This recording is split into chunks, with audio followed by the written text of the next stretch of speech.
Greetings, Dr. Tao here, and I know it's been a little while, but um, I do want to kind of touch on a few topics. So it may seem like I'm jumping around, but there's a few things I do want to touch on. Now, this is a health channel, and these topics are about health, but sometimes it may seem like it's not. But the main thing you have to really understand in addressing health is whose definition of health are you using to consider yourself healthy. Um, it's kind of strange because health is really simple. It's your birthright. It's something that you're supposed to have, but it's been made complicated through this concrete jungle that we're in, and trying to get through all the static and pollution, trying to get a touch of organic material out here. Um, so that's what makes it complicated. But health is really simple.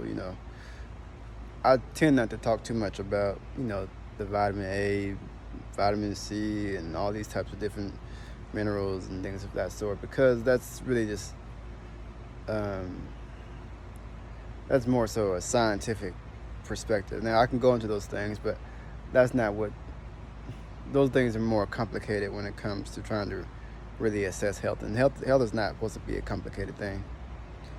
I can go into a lot of different tough subjects of chemistry and biology, but that's not the point. The point is to get in, consume things that are unprocessed. Unprocessed foods is the main key. And reclaiming your culture. Remember, your culture is your immune system. It's what allows you to be impenetrable by other people's cultures, thoughts, influences. So, the condition in which someone is raised in produces a certain mindset, certain personality, and certain characteristics. For example, if I were to put a rat into a cage, and that rat was to learn how to push a lever down to get food, then that rat would be conditioned to push that lever down for a reward system. So if say that rat was raised in that cage his whole life, then the condition of him pushing the lever down is is what produces a positive outcome for him. So he gets a reward, he gets fed. If you change the condition of that cage, if you put that rat into the back in nature or whatever, that rat most likely wouldn't survive. We say these are domestic. We say they've been raised in captivity. You can see it with zoo animals. Certain animals that have been raised in captivity can't survive in the wild. So the condition is not just a condition. The condition also lives inside of the animal. It lives inside of the rat or the gorilla or the lion or whatever animal that's been raised in captivity. So to just destroy the condition would also destroy the animal. So the animal actually works for the condition. So what does that mean? That means whenever we say it all the time. We say, I could tell where you're from because of the way you walk or the way you talk. So the condition of our people is indicative of the condition in which we've been raised in. So in other words, sometimes you can destroy the condition is to destroy that personality or that person. So what's important about that is we have to be able to navigate through what it is that's destroying us and understand that the condition is producing the unhealthiness out here.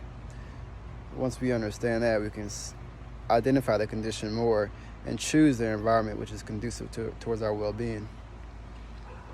This is why culture has been made so attractive today. And when I say culture, I mean Western culture. It's been made very attractive because they know that it's destructive. So the only way that they can get you to buy into it is to buy into it. And how do they do that? By controlling economics. And economics is not about money. It's about who controls value. And how do you control value?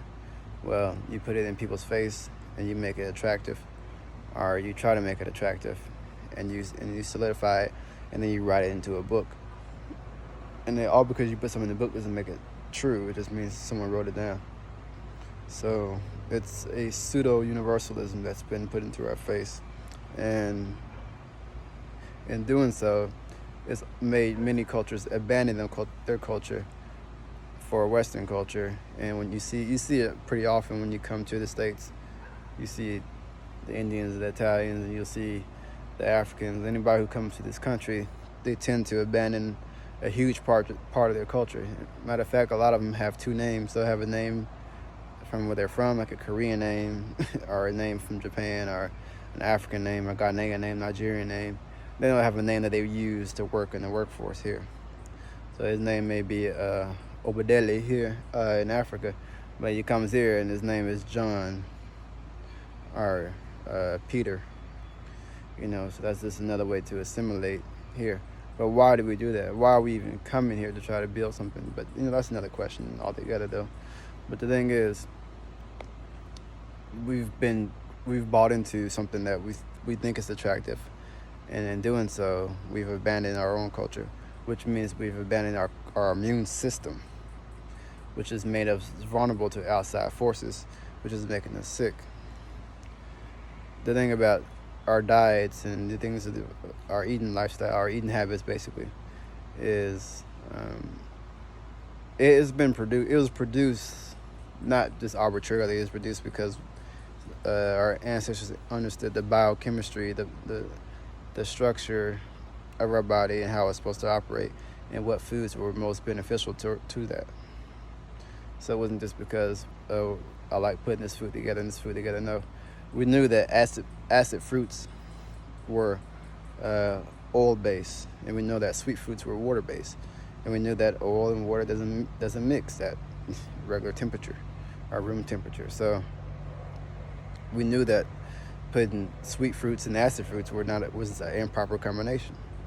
So that's why I say strawberries and bananas are an improper food combination, because strawberries are an acid fruit and bananas are a sweet fruit. So that means bananas are water-based, and the acid fruits are water-based and the sweet fruits are oil-based. So I'm sorry, I switched that. Acid fruits are the oil-based and the sweet fruits are water-based. So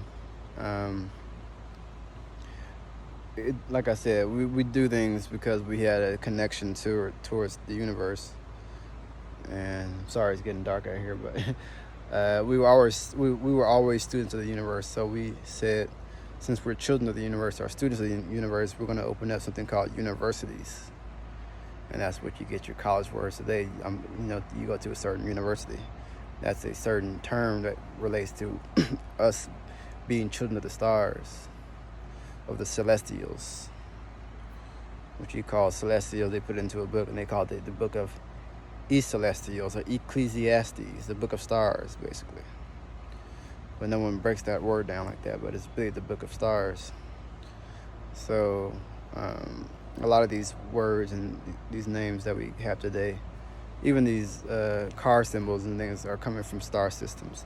The Pleiades star, which is the 7-star system, which is the 7 sisters, and one sister is always hidden, so it's 6 stars.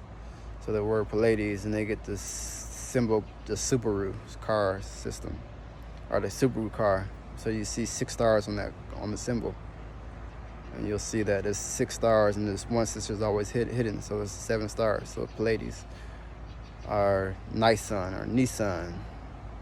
Nisan is nothing but the first month of the Jewish calendar, which is called Nisan, which stars in the sign of Aries, which reflects the sign of Libra.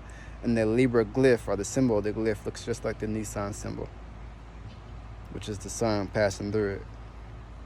So a lot of things that you see today is not arbitrary. It's all coming from a cultural foundation. And I'm sorry that the lighting's bad out here, so I may have to wrap this video up. But with that said, hopefully that made some sense. I know I kind of rambled on there, but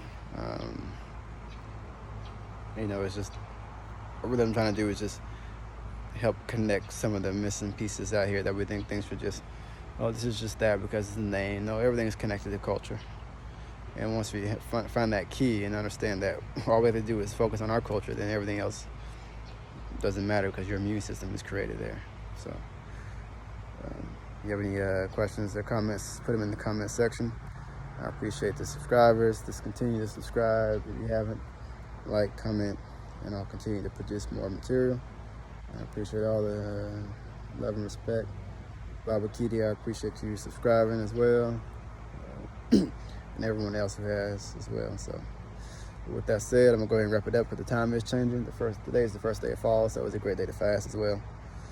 But the body change climates. So you want to change climates with your body. You want to help the body just cleanse itself. So today is the fall equinox. So get your rest. Let your body rest as well. With that said, this is a lifestyle, not a diet. Catch up with you later. Peace.